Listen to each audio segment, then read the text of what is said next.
One of the important areas of study in the Bible is the study of Bible prophecy.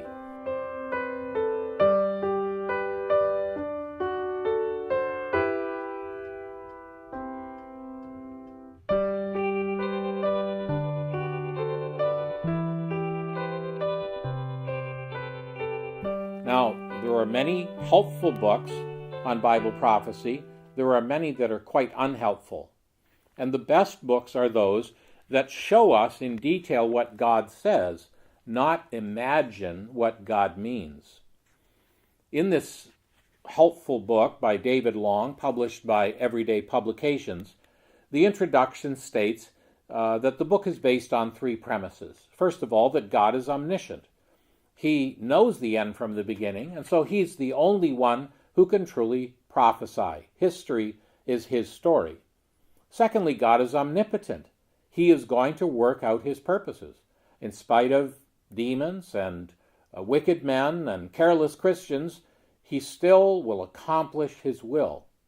Thirdly, that God has decided to reveal his timetable to us in his word. Now, what's so helpful in this little book is that the author shows us four key passages of scriptures that overshadow the whole of the writing of the Bible.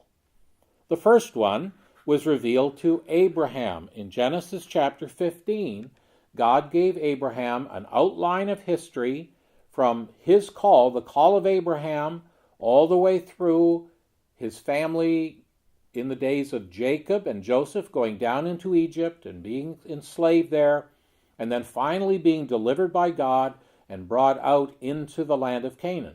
This was all described in detail to Abraham long before it ever happened.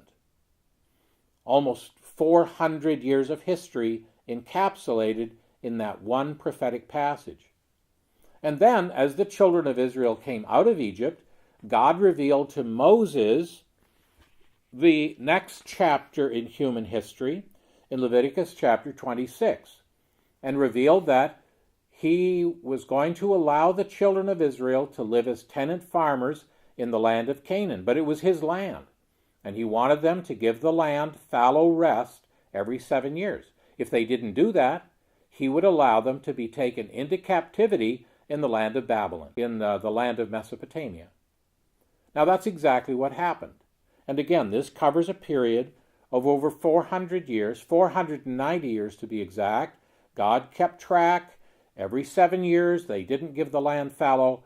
So after 490 years, he said, you owe me 70 years, and took them into captivity for that purpose.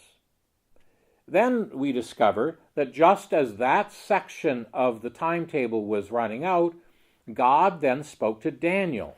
And in Daniel chapter 9, he gives us the next 490 years that journeys on from Daniel's day through the rise of the great world empires until eventually the Messiah comes to Jerusalem and is cut off, but not for himself. The fourth chapter comes from the words of the Lord Jesus.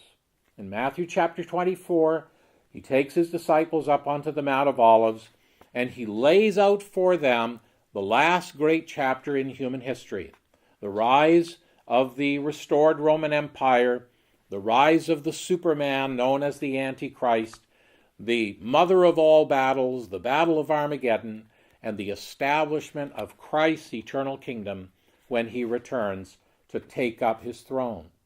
And so in these four chapters, to Abraham, Moses, Daniel, and through the Lord Jesus Christ, we have a record of history from the call of Abraham out of the Gentile nations all the way through until the consummation of the history of the world.